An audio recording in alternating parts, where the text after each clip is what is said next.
A história do Brasil.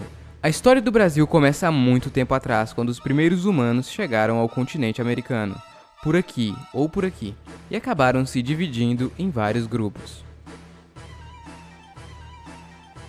Antes da chegada dos portugueses, o território do Brasil era habitado por diferentes tribos indígenas. Então, em 1500, Pedro Álvares Cabral chega ao Brasil e chama o local de Ilha de Vera Cruz. Porém, depois de algum tempo, passa a chamar o local de Terra de Santa Cruz. No entanto, algumas pessoas podem dizer que ele não foi o primeiro. Pedro Álvares Cabral e sua tripulação chegaram onde hoje é a cidade de Porto Seguro e já notaram os habitantes do local, que eles chamaram de índios, e já foram catequizando e fazendo negócio com eles. Neste tempo, a única coisa que os portugueses levavam do Brasil era o famoso pau-brasil, que era muito apreciado na Europa. Apesar de ter descoberto o Brasil em 1500, os portugueses começaram a colonizar, ou seja, viver e se mudar para o Brasil somente em 1530. Alguns anos antes, Portugal e Espanha queriam dividir algumas terras. Ah, tipo um pequeno território dos países? Não, o mundo inteiro. Então fizeram um tratado. Na América, isso foi crucial para as fronteiras atuais. O Brasil acabou sendo dividido nas capitanias hereditárias, mas isso não funcionou muito bem, então veio o Estado do Brasil e posteriormente também o Estado do Maranhão. Nesta época perceberam que o Brasil era muito bom para a plantação da cana-de-açúcar, porém alguém precisava trabalhar nas plantações. Então começa a vir os primeiros africanos para serem escravos e trabalharem nos campos de açúcar. Durante o século XVI, os franceses tentaram pegar o rio. Aconteceu algumas revoltas dos índios contra os portugueses e alguns desentendimentos entre Portugal e Espanha. Em 1580, Portugal e Espanha acabam formando a União Ibérica, pois o rei de Portugal havia morrido e o mais próximo da linha de sucessão era o rei da Espanha, e isso foi até 1640. Isso meio que anulava o Tratado de Tordesilhas. Então os portugueses começaram a se expandir para o oeste. E quem participou dessa expansão? Os bandeirantes, que foram fazer uma expedição em busca de minérios e escravos. Os holandeses invadiram o Nordeste e ficaram lá por um tempo. Depois foram expulsos pelos portugueses, que já haviam se separado da Espanha. E isso gera a crise do açúcar, já que os holandeses pegaram o conhecimento e o aplicou em outro lugar.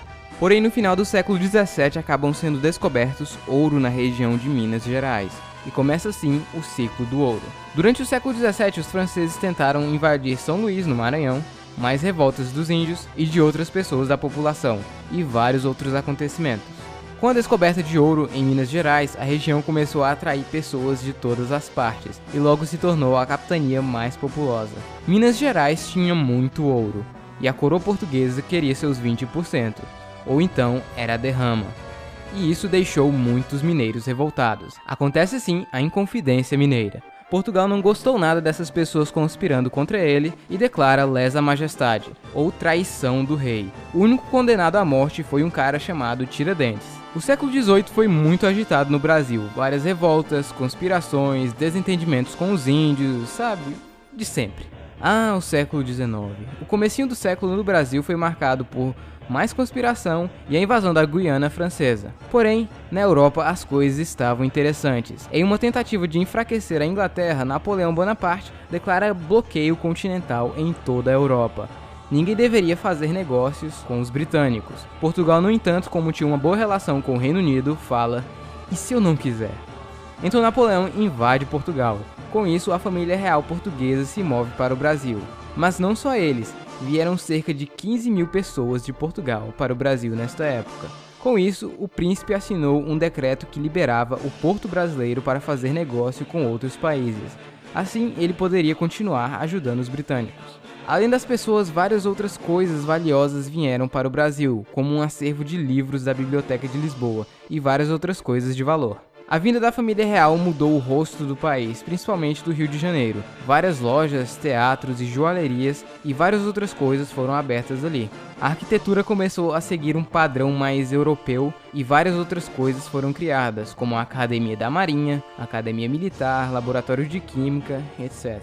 Com a derrota de Napoleão veio o Congresso de Viena, feito para restaurar a ordem na Europa. Porém, Portugal estava em uma situação irregular. Seus comandantes não estavam em Lisboa. Dom João VI e seus súditos não estavam querendo voltar para Portugal tão cedo, já que haviam se instalado e investido muito aqui no Brasil.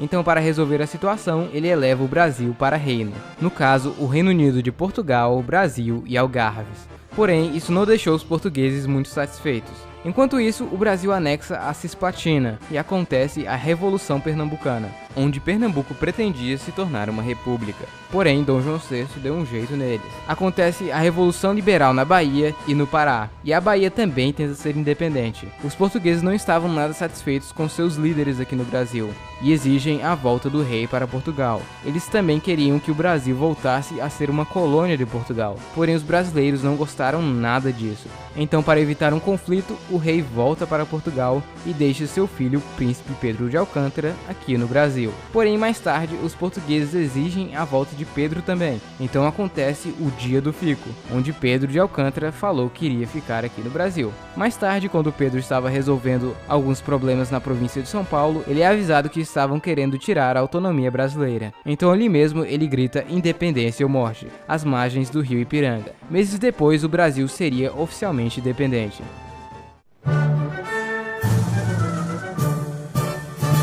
Apesar de dizermos que a independência do Brasil foi pacífica, houve sim uma guerra da independência em várias das províncias do país e nos mares, até que Portugal reconheceu a independência do Brasil na condição de pagarmos uma indenização a eles. Então, Dom Pedro I nomeia José Bonifácio, também conhecido como o Patriarca da Independência, como ministro do Reino e dos Negócios Estrangeiros, e convoca uma assembleia para criar a primeira Constituição do Brasil. Nela havia o quarto poder. Muitos acusavam Dom Pedro de ser um governo autoritário por causa desse quarto poder, já que ele era mais forte que os outros três, e isso em partes gerou a Confederação do Equador, um movimento separatista na região do Nordeste. O movimento falha, porém a um custo muito alto na popularidade do imperador. Mais tarde acontece a Guerra da Cisplatina, onde no fim ela acaba ficando independente e vira o Uruguai. Para manter o Império unido, Dom Pedro faz uma viagem pelas províncias. O primeiro reinado do Brasil foi muito turbulento. Muitos não concordavam com as decisões de Pedro I,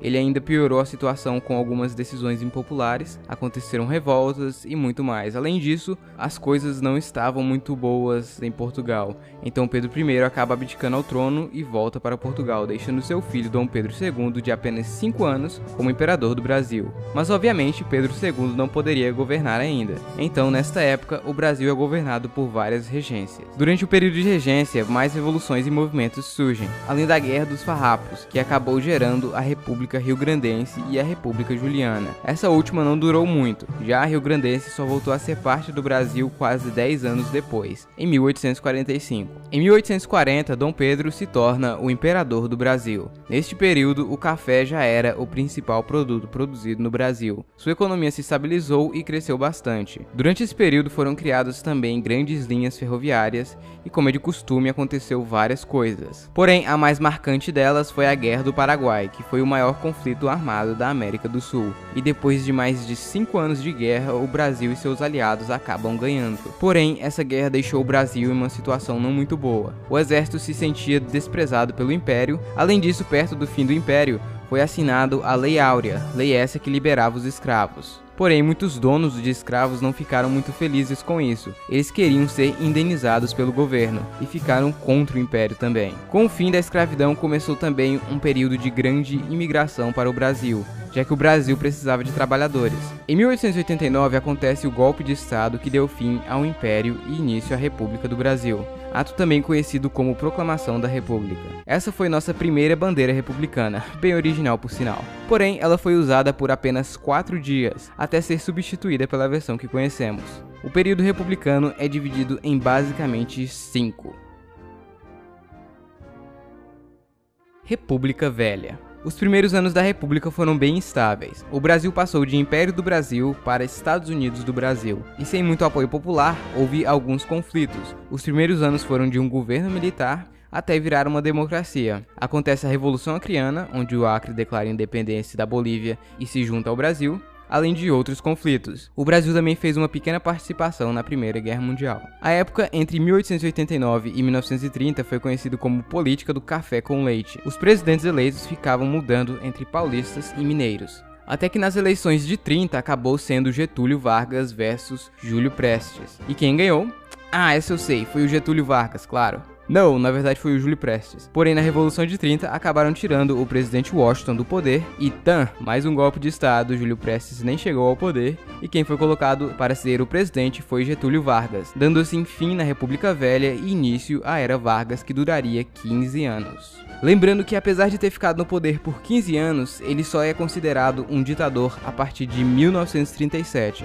Aconteceram várias coisas na Era Vargas. Ele criou vários direitos trabalhistas durante esta época, muitos deles ainda estão em vigor até hoje. Queimou o café, fez alguns tratados com os Estados Unidos para ajudar na indústria brasileira, e foi no governo dele que o Brasil entrou na Segunda Guerra Mundial, mandando cerca de 25 mil homens para lutar na Itália. Até que em 45 ele foi forçado a renunciar e começa assim a República Nova, ou República de 46, com uma nova Constituição. Algum tempo depois, Getúlio Vargas está de volta, porém dessa vez ele foi eleito. Neste seu segundo governo foi criado a Petrobras e a Vale do Rio Doce. Devido a vários motivos, Getúlio Vargas acaba cometendo suicídio em 54 no Palácio do Catete. Outro presidente que se destacou nesta época foi o Juscelino Kubitschek, que veio com a proposta de rápido avanço do Brasil. Foi em seu governo que a capital Brasília foi inaugurada, além de uma bela dívida externa. Nos anos 60, todos tinham medo da fome, quer dizer, que o comunismo fosse implantado no Brasil, e as pessoas meio que achavam que isso poderia acontecer no governo de João Goulart. Então veio a intervenção militar, que ficaria no governo por apenas alguns meses, até que as coisas se estabilizassem. Bem, mas eles ficaram no poder por 20 anos. Essa foi uma época de extremos no Brasil. Muitos gostavam do governo dos militares, enquanto outros odiavam. E bom, essas discussões acontecem até hoje. Na época dos militares, a economia do Brasil cresceu muito, mas também houve um aumento na dívida.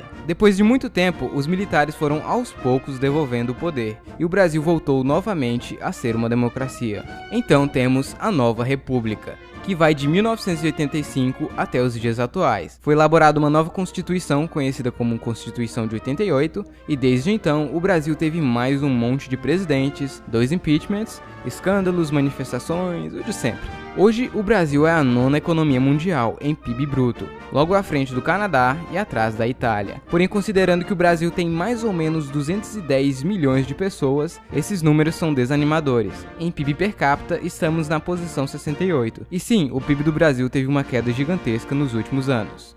Infelizmente. Bom pessoal, então é isso, espero que vocês tenham gostado. Não saia do vídeo agora, calma aí. Como vocês sabem, o meu canal é mais focado em geografia e história. No caso das histórias, eu gosto de contá-las de forma resumida, rápida, simples e engraçada, para chamar a atenção do maior número de pessoas possível, e assim talvez fazê-las se interessar mais pelo assunto e buscar saber mais por elas mesmas, assim como foi neste vídeo. Obviamente você não vai sair daqui sabendo tudo sobre a história do Brasil, então para quem quiser ter um entendimento maior sobre o Brasil e entender o porquê ele está assim hoje, o Brasil Paralelo está produzindo A Última Cruzada, uma série de 5 episódios focados na história do Brasil, onde terá a participação de vários historiadores e filósofos respeitados. A série conta com 5 episódios gratuitos, assim como aconteceu no ano passado, e o conteúdo extra, que são horas e horas de entrevistas exclusivas que com certeza mudarão o jeito que vocês enxergam o Brasil. Essas entrevistas são pagas, porém valem muito a pena pelo conteúdo delas. Então para quem tiver interessado,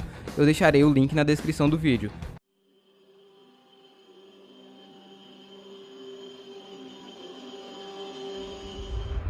Falar da violência que mata mais do que a guerra da Síria. Uma queda de 3,8%. Acusa o senador Aécio Neves de ter participado de uma fraude. Fiz isso porque não tinha dinheiro. Não renunciarei. De projeto de país e de condução da sociedade civilizada.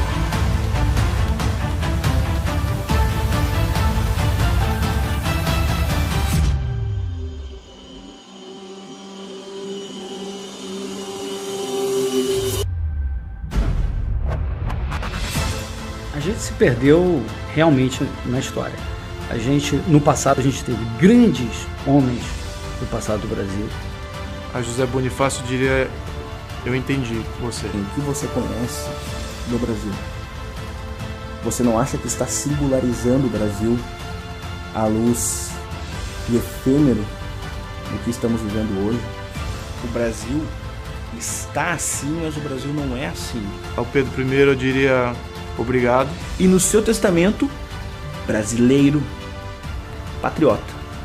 Plantaram uma semente essa semente não foi esquecida. Essa semente deu frutos. Então é só o brasileiro que não está vendo isso, porque está exposto a narrativas, a mentiras. Então temos que entender que temos uma missão de fazer esse país representar o potencial que ele sempre teve. A gente pensa em tantos gigantes que amaram o Brasil, a gente percebe a nossa responsabilidade. E eu tenho certeza que no futuro, em algum momento, algumas pessoas vão apontar tanto para esses nossos antepassados, quanto para nós e dizer: esses caras tiveram a ver com isso.